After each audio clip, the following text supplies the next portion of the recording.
জোর কদমে শুরু হয়ে গিয়েছে প্রার্থীদের প্রচার। শাসক বিরোধী প্রার্থীরা অনেকেই দিনের শুরুতে মন্দিরে পুজো দিয়ে শুরু করছেন তাদের প্রচার কর্মসূচি। এবার মন্দিরে পুজো দিতে গেলে প্রার্থীকে লক্ষ্য করে গালিগালাজের অভিযোগ উঠল। অভিযোগ, বিজেপির মহিলা প্রার্থীকে উদ্দেশ্য করে এই গালিগালাজ করেছে তৃণমূল কংগ্রেসের কর্মী সমর্থকরা। ঘটনাকে ঘিরে এলাকায় চাঞ্চল্য ছড়িয়ে পড়ে, যদিও এই অভিযোগ অস্বীকার করেছেন তৃণমূল প্রার্থী। ঘটনাটি ঘটেছে হুগলির ধনিয়াখালী বিধানসভার সটিহান পঞ্চায়েতের ডুমুরপুর গ্রামে। জানা গিয়েছে, ডুমুরপুর গ্রামের শীতলা পুজোয় অংশ নেন বিজেপি প্রার্থী বর্ণালী দাস। তার অভিযোগ, সেখানে তৃণমূলের কিছু লোকজন তার বা যারা সেখানে উপস্থিত হয়েছিলেন তারা অসীমা পাত্রের অনুগামী বলে পরিচিত। তারাই এসে তার সঙ্গে খারাপ ব্যবহার করেন, পুজো দিতে বাধা দেন এবং ভোটে জিতলে দেখে নেওয়ার হুমকিও দেন। বিজেপি প্রার্থী বর্ণালী দাস বলেন, আমি শীতলা মন্দিরে পুজো দিতে গিয়েছিলাম। সেখানে তৃণমূল প্রার্থী অসীমা পাত্রের কাছের লোকজন এবং তার অনুগামীরা আমাকে পুজো দিতে বাধা দেন, আমাকে খুব গালিগালাজ করেছে। যারা আমার সঙ্গে কথা বলতে এসেছিলেন তাদেরকেও হুমকি দেওয়া হয়েছে। তাদেরকে বলা হয় যে তারা সরকারি যদি কোনো সুবিধা পায় তাহলে সেগুলো বন্ধ করে দেওয়া হবে। ভোটের পর ক্ষমতায় এলে দেখে নেবার হুমকিও দিয়েছেন তৃণমূল কর্মীরা। এতেই আমি অপমানিত বোধ করছি।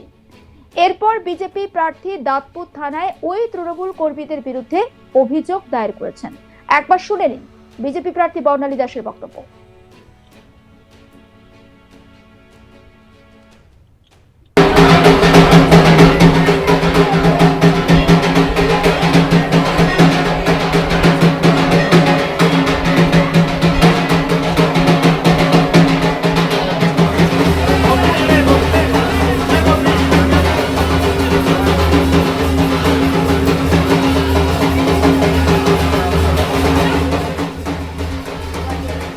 সাটিদান অঞ্চলে আমি ডুমুরপুর গ্রামে পুজো দিতে গেছিলাম। ওখানে মা শীতলার পুজো হচ্ছিল।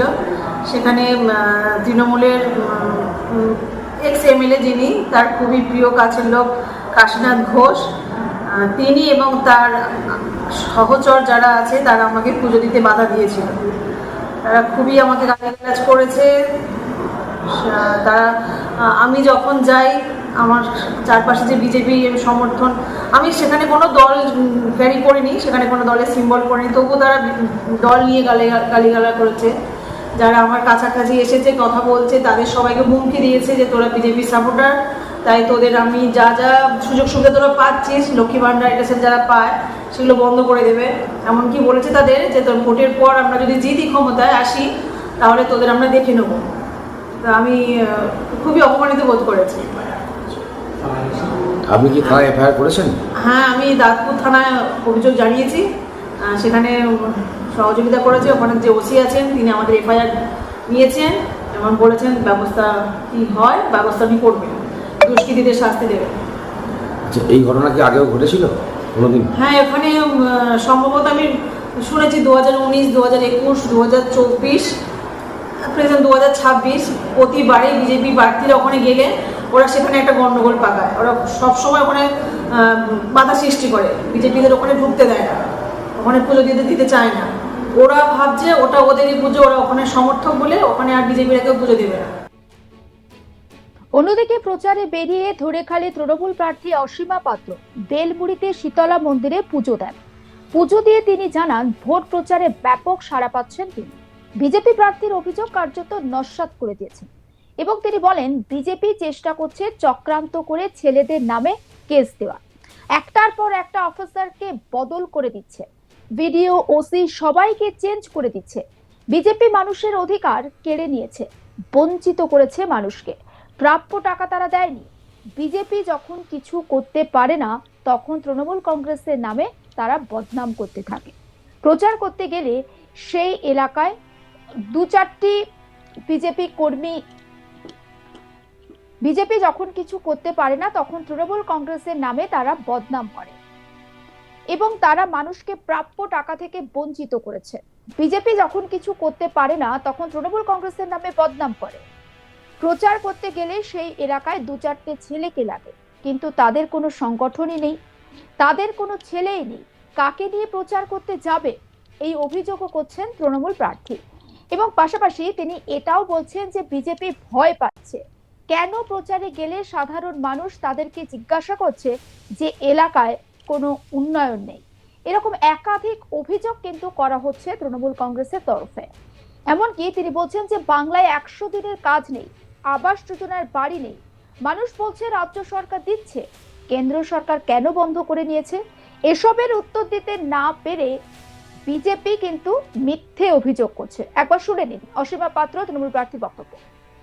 পুরো পাড়ায় পাড়ায় ঘুরবো, পুরো বেলমণি গ্রাম পঞ্চায়েতে যতগুলো পাড়া আছে সেই পাড়াগুলোতে আমরা তাদের সাথে জনসম্মুখ করবো।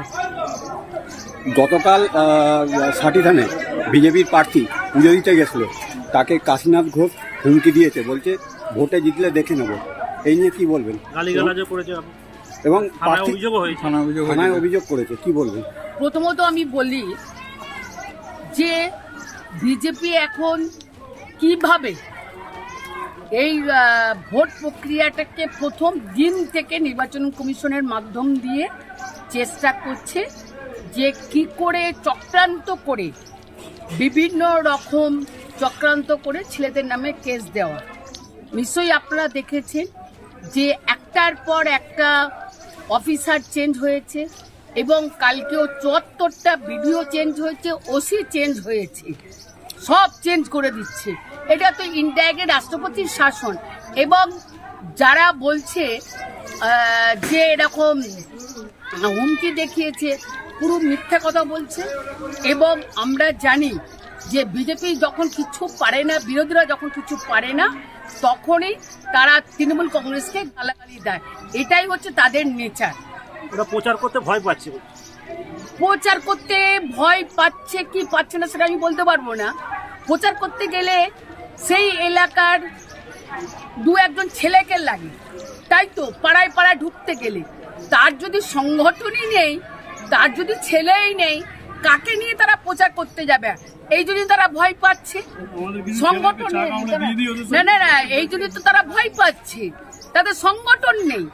সংগঠন করতে গেলে 12 বছরে দিল্লিতে মোদী সরকার আছে, সে তো প্রথমেই এই বাংলার বুকে বাঙালিদের উপর যে অত্যাচার, 100 দিনের কাজ থেকে শুরু করে ঘরের টাকা বন্ধ, এবং তারপর রাস্তার টাকা বন্ধ, তারপর জলের টাকা বন্ধ। আজকে মানুষ গেলেই তো ধরছে যে আমাদের কি অন্যায়, আমাদের 100 দিন কাজটা কেন আমরা পাচ্ছি না। মানুষ তো ধরছে, মমতা বন্দ্যোপাধ্যায় ঘর দিচ্ছে, আপনারা কেন বন্ধ করে দিয়েছেন? মানুষ তো ধরছে যে জলের টাকা কেন বন্ধ করে দিয়েছেন। মমতা বন্দ্যোপাধ্যায় 100টার উপর প্রকল্প দিয়েছে। 12 বছরে বিজেপি বলুক তাদের একটা প্রকল্প এই বাংলায় চলছে, একটা প্রকল্পের নাম বলুন, বলতে পারবে না। কি বলছে সোনার বাংলা করব, সে তো বাংলাকে অলরেডি বঞ্চনা করে দিয়েছে। এই বাংলার বুকে মানুষকে তো বঞ্চনা করেছে, তাহলে তাদের বিক্ষোভের মুখে পড়তেই হবে। এটা জনগণের বিক্ষোভ। আরো যাবে এসআইআরে, যেখানে নাম বাদ গেছে। আমার এখানে 5700 যে বিচারের দিন ছিল, তার মধ্যে মনে হচ্ছে 400 কি 500 উঠেছে। তাহলে আজকে সেই ব্যক্তিগুলো, তাদের জন্মের সার্টিফিকেট আছে, তাদের আরো রেশন আছে, রেশন কার্ড আছে, তারা দীর্ঘদিন ভোট দিচ্ছে, সেই ভোটারদের বাদ দিয়েছে। যদি সেই ভোটারদের বাড়িতে যায়, তাহলে তো বিক্ষোভ দেখাবি, বিক্ষোভ দেখাবি, এটা তো স্বাভাবিক। আজকে তুমি মানুষের পিছনে আজকে বারবার লেগেছো, কি ভাবছে মানুষ তাকে ছেড়ে দেবে? গেলেই জল বাতাস আর রসগোল্লা নিয়ে তাকে বরণ করবে? আজকে যদি আমার বাড়িতে যদি দুটো ব্যক্তির নাম বাদ যায়, স্বামীর নাম আছে, ওয়াইফের নেই, ওয়াইফের আছে, স্বামীর নেই, ছেলেদের নেই, বাবা মায়ের আছে, ছেলেদের নেই, তা সেই বাড়িতে গেলে কি রসগোল্লা? সমস্ত খবরের আপডেট পৌঁছে দেব আপনাদের কাছে। অবশ্যই নজর রাখুন আজ তাক বাংলা, সাবস্ক্রাইব করতে ভুলবেন না।